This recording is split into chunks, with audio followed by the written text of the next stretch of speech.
Hello, I'm Frank Reber. I'm with Mentor Move to Amend. Dave Lima, also with Mentor Move to Amend.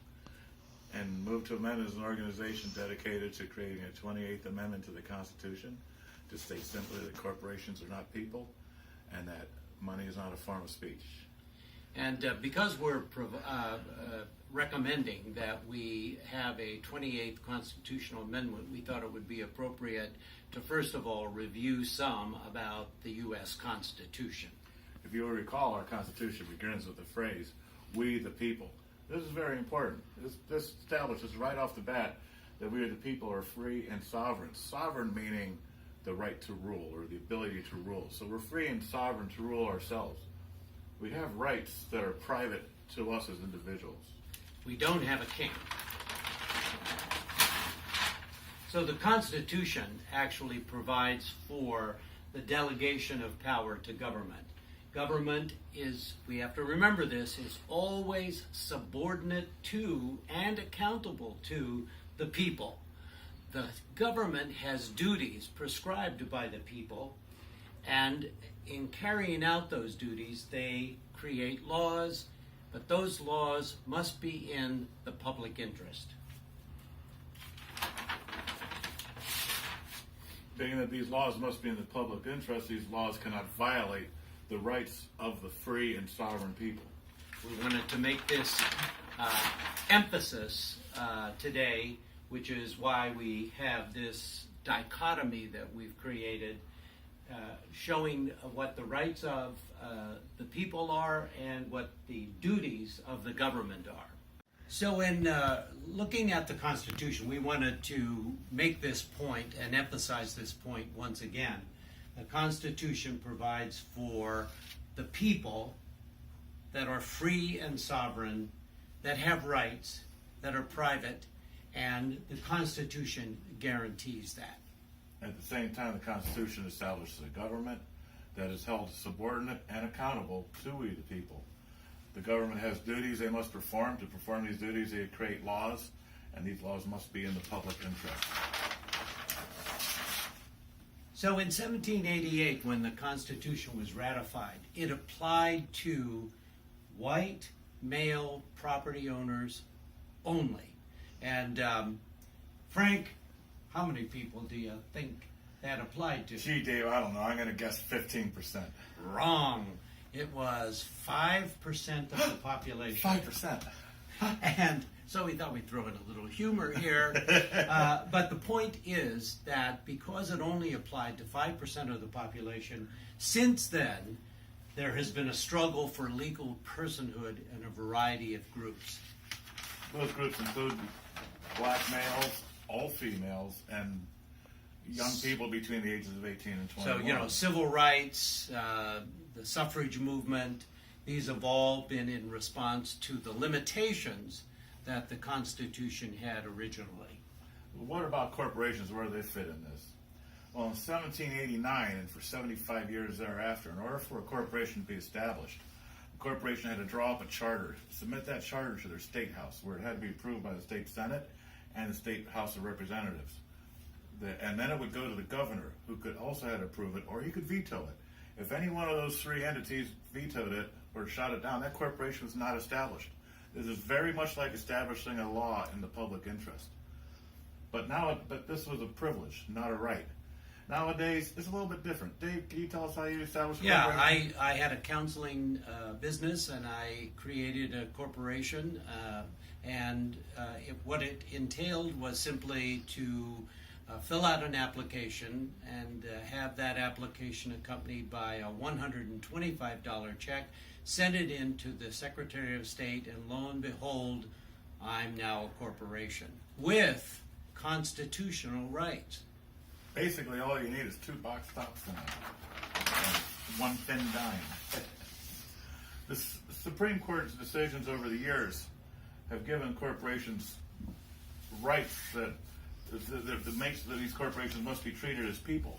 And we just think this is perverted and wrong. So one of the things that we want to do is to show you the timeline going all the way back to 1819 and to the current era, and show you the major decisions of the Supreme Court that resulted in corporate personhood and money as speech.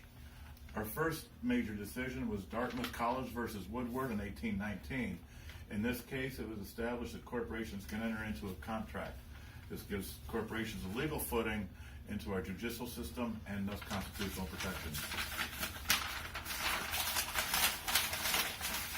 As you can see, there's quite a long timeline. We're not going to review every case, we're just going to review the key cases. So 1886, Santa Clara County versus the Southern Pacific Railroad. The railroad sued the county in a fence dispute and used the 14th Amendment, which was just recently passed by Congress, that gave black males equal protection and due process under the law. That case was just a head note in the case. Head notes generally have no legal standing, but just 3 years later in 1889, Minneapolis and St. Louis Railroad versus Beckwith, that head note was used to establish the Supreme Court says that corporations is a person for both due process and equal protection. Just a note about the head notes. Generally, when a Supreme Court makes a decision, their decision is very, very, very long, and the clerk then summarizes the decision. But it was the clerk's decision, without any oversight, to indicate that since the 14th Amendment was used in the case by the railroad, therefore the railroad was just like a person. The next case is Hale versus Hinkle in 1906, and this decision gave corporations search and seizure protection, which meant that warrants would be necessary in order for the government or regulatory agencies to examine the corporation's operations. The next important case was actually decided in Michigan Supreme Court. It's been used in courts all across the country since then. There's the case of Dodge Brothers versus the Ford Motor Company in 1919. In this case, it's decided that the primary purpose of a corporation is to make profit for its shareholders. This is known as stockholder primacy. An interesting note about this case is that Dodge Brothers wanted to raise capital to start their own car business. Henry Ford realized this was going to compete with them. So for 2 years running, he gave all his profits to charity. The Dodge Brothers sued Ford because they wanted those profits. Ford had paid the highest dividend at the time, and they needed those dividends to start their company. Ford had to take the money back from charity to give it to somebody to compete with them. And this is how convoluted and perverted this whole mess gets when you have corporate personhood. And that ended the idea that corporations had to operate in the public interest. Now, corporations had to operate in the interest of their shareholders. The next important case is Pennsylvania Coal Company versus Mahan in 1922. And this established that corporations had the right to litigate the takings clause. And what the takings clause means is that if a local jurisdiction or a regulatory agency impedes the profit of a corporation, the corporation has the right to sue to get that profit from that jurisdiction. This was used locally in Lakewood when McDonald's tried to establish a restaurant on a corner and Lakewood didn't want it. The city council voted to not allow that McDonald's to be established. McDonald's sued, and the city of Lakewood would have had to pay McDonald's forever the profits they would have got from that restaurant. They rescinded and allowed McDonald's to build a restaurant. We're going to skip quite a few cases here because you can see there's lots of them. So now we go up to 1976, Buckley versus Vallejo, and that's when the Supreme Court decided that money was the equivalent of speech for political campaigns. Another interesting case is International Dairy Food Association versus Amsoy, 1996 in the state of Vermont. It went to the Supreme Court. Here, in previous cases, the right to corporations established a right to free speech. Here, we're going to establish a right to also not speak.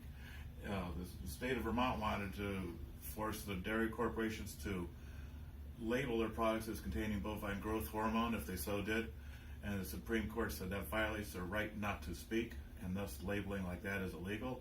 This has been used to shoot down GMO labeling in subsequent cases. And we come up to date here with Citizens United versus the Federal Elections Commission, where corporations were given unlimited rights to contribute because of speech to political campaigns. Since then, there have been several other cases, including McCutcheon, which expands Citizens United. It's like Citizens United on steroids, and there's probably a dozen other cases already, including Hobby Lobby and some other things, giving corporations the right to freedom of religion, and who knows where it's going to end.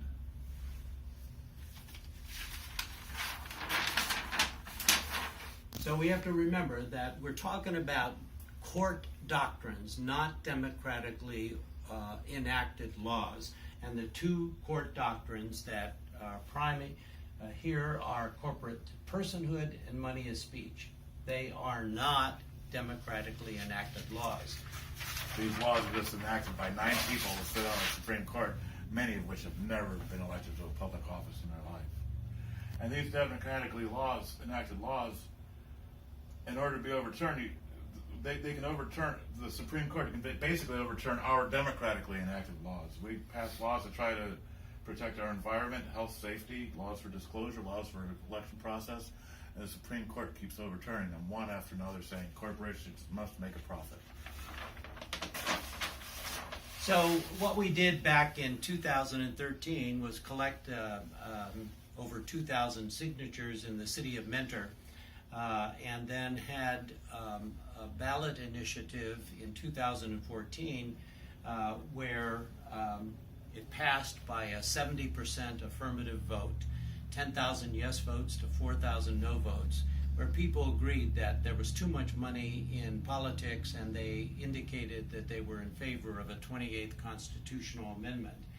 This initiative resulted in an ordinance that provided for the city council to, once every 2 years, hold a public forum to discuss money in politics and its impact on our democracy, and then to send letters to our legislators telling them that the citizens of Mentor are in favor of a 28th constitutional amendment, that corporations are not people and money is not the equivalent of speech. Mentor is part of a large national affiliate called National Move to Amend. The National Move to Amend has a 10-year plan. Hopefully we'll have a 28th Amendment by the year 2026. Across this nation, we've over 500 cities have passed ordinances, much like Mentor, and also the state of California and the state of Washington have also passed such ordinances. And legislation has been introduced into the Ohio House and the Ohio Senate, resolutions calling for a 28th constitutional amendment. And in addition, the U.S. House of Representatives has introduced legislation and have 30 or so co-sponsors. The co-sponsors include both Republicans and Democrats. This is not a partisan issue. This is a multi-partisan or transpartisan issue. It's a non-partisan issue. So one of the things that we at Mentor Move to Amend are willing to do is to consult with other individuals who are interested in establishing a grassroots approach to this issue and creating ordinances in your local communities and jurisdictions that are similar to Mentor's effort and the effort of other cities throughout the country. What we want is an increase in the number of cities. Right now we have 12 cities in Ohio that have citizens initiatives. We have 10 cities that have introduced resolutions at the council level. What we want are 100, 200, 1,000 cities in Ohio to follow along. That will put pressure on our legislators to take action at the federal level. And for more information, you can go to movetoamend.org/Ohio to learn what to do in Ohio. And you can always contact me, Frank Rebar, or my colleague David Lima, and hopefully we'll get something going. Thank you.